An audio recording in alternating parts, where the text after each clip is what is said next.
আগামী 2026-এর বিধানসভা ভোটে তৃণমূল সরকারকে পরাস্ত করে পশ্চিম বাংলাকে দখল করার উদ্দেশ্যে নৈহাটি খাপাড়া এলাকায় বিজেপির পক্ষ থেকে বাড়ি বাড়ি গিয়ে গৃহ সম্পর্ক অভিযানের কথা জানালেন প্রাক্তন সাংসদ অর্জুন সিং। প্রাক্তন সাংসদ আরও বলেন, দুদিন আগে এখানে গৃহ সম্পর্ক অভিযানের সময় বিজেপি কর্মীদের তৃণমূলের গুন্ডা বাহিনী মারধর করেছে বলে তিনি নিজে এসে গৃহ সম্পর্ক অভিযানে সামিল হয়েছেন। সাম্প্রতিক পাতুলিয়ায় তৃণমূলের তরফ থেকে ব্যবসায়ীকে মারধরের সম্পর্কে তৃণমূল দুই তলা গোষ্ঠীর সঙ্গে ফল পেতে হলো ব্যবসায়ীকে বলে দাবি প্রাক্তন সাংসদের।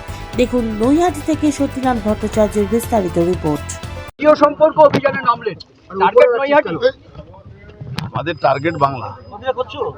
2026 সালে পশ্চিমবাংলা ক্ষমতায় বিজেপি আসবে, তার জন্য আমরা সব রকম পলিটিক্যাল অ্যাঙ্গেল নিয়ে আমরা চলছি। বাড়ি বাড়ি গৃহ সম্পর্ক অভিযান করছি, মানুষের কাছে যাচ্ছি। দুদিন আগে আমাদের দলের লোকেরা এখানে গৃহ সম্পর্ক করছিল, কিছু তৃণমূলের গুন্ডা বাহিনী তাদের উপরে হামলা করেছিল, তাই জন্য আজকে আমরা নিজেও এসেছি।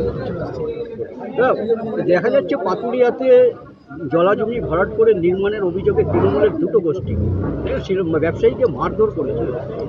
আপনি একটা বাংলা জায়গা দেখিয়ে দিন যেখানে পুকুর ভরাট হচ্ছে না। পুকুর ভরাট মমতা ব্যানার্জির সাংবিধানিক অধিকার আছে। জল ভরো প্রকল্পটা ওনার ভুয়া ছিল, যেরকম ওই আপনার বেকার ভাতা 2013 সালে চালু করে বন্ধ করে দিয়েছে। তো মমতা ব্যানার্জি মিথ্যা কথা বলেন। ওই খড়দাতে যে অবস্থা আছে, ওই পার্থভৌমিক ভার্সেস ওখানকার এমএলএ দুই তোলা গোষ্ঠী কে তুলবে, ওখানে প্রায় কারখানা সব বন্ধ উঠে গেছে। আর যে কারখানাগুলো আছে সেখানে অস্ত্র তৈরি হয় বেশিরভাগ।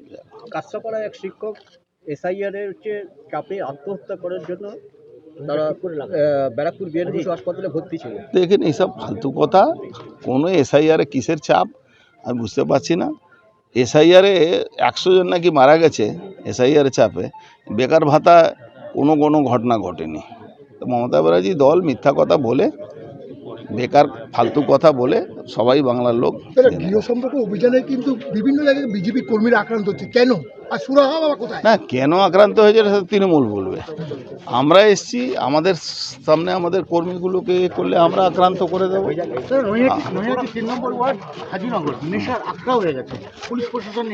পার্থভূমিকে এই প্রশ্নটা করুন।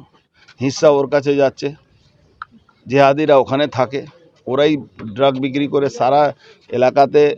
মানে যদি নর্থ 24 পরগনা দেখবেন, তাহলে নৈহাটি 3 নম্বর ওয়ার্ড সাপ্লাই মেন জায়গা হলো, আর মালদা হলো নর্থ বেঙ্গলে। এটা পার্থভূমিকে জিজ্ঞেস